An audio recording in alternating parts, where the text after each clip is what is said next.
WSSP کے صفائی کرنے والے ملازمین نے جمعرات کی صبح سے ہی حیات آباد میں واقع لوکل گورننس اسکول کے باہر دھرنا دیا۔ مظاہرین نے بینرز اٹھا رکھے تھے جس پر اپنے مطالبات کے حوالے سے نعرے درج تھے۔ مظاہرے میں شامل WSSP کے ملازمین شہر کے مختلف علاقوں سے جمع ہو کر آئے تھے اور وہ ادارے کی نجکاری کے خلاف تھے۔ ان کا کہنا تھا کہ 3 سال قبل میونسپل کارپوریشن پشاور کے ملازمین کو نجی ادارے میں شامل کر دیا گیا، اب اسے نجی اداروں کے حوالے کیا جا رہا ہے جو قابل افسوس ہے۔ مظاہرین نے اس موقع پر WSSP کے دفتر کے باہر قرآن خوانی کی اور حکومت کے خاتمے کے لیے دعا کی۔ بعد ازاں مظاہرین پرامن طور پر منتشر ہو گئے۔ انہوں نے دھمکی دی کہ اگر ان کے مطالبات تسلیم نہ کیے گئے تو وہ عید کے بعد پورے شہر کی صفائی اور پانی کی سپلائی بند کر دیں گے۔ اس سلسلے میں ذرائع ابلاغ عامہ کے نمائندے سے گفتگو کرتے ہوئے جنرل مینیجر پلاننگ WSSP نے کہا، اس طرح کے جو ہم آؤٹ سورسنگ کی طرف جا رہے ہیں یہ پورا کریڈل ٹو گریو کے تک ہے، جس طرح A to Z یا ریپ اراؤنڈ کے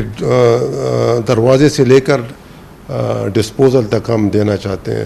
تو بیسیکلی اس میں ہمارا جو مین مقصد ہے کہ یار ہمارا یہ جو ہم جہاں پہ ڈسپوزل کرتے ہیں ہمارا ڈسپوزل حصہ جو ہے پارٹ جو ہے ہمارے سالڈ ویسٹ مینجمنٹ کا وہ کبھی میچور نہیں ہوتا۔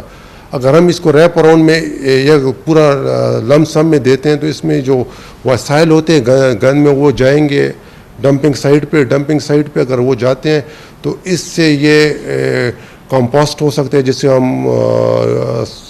سارا کہتے ہیں کات کہتے ہیں سوری، اور دوسرا جو ہے یہ RDF کہتے ہیں۔ RDF یہ ہوتا ہے کہ جو آرگینک میٹر ہوتے ہیں اس کو یہ اس کی سارٹنگ کر کے اس کی بیلنگ کر کے پھر یہ اکثر آج کل سیمنٹ انڈسٹری میں استعمال کرتے ہیں، سوئی گیس کی جگہ اس کے لیے بڑا سستا پڑتا ہے۔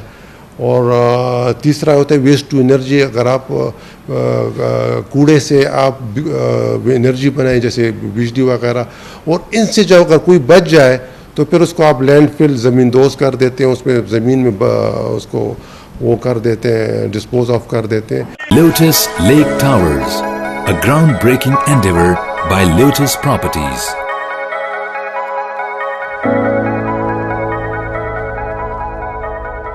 ملکی، بین الاقوامی، سماجی، سیاسی، تجارتی، ثقافتی، تفریحی، معلوماتی اور کھیلوں سے جڑی ہر چھوٹی بڑی خبر کا مرکز TNN TV۔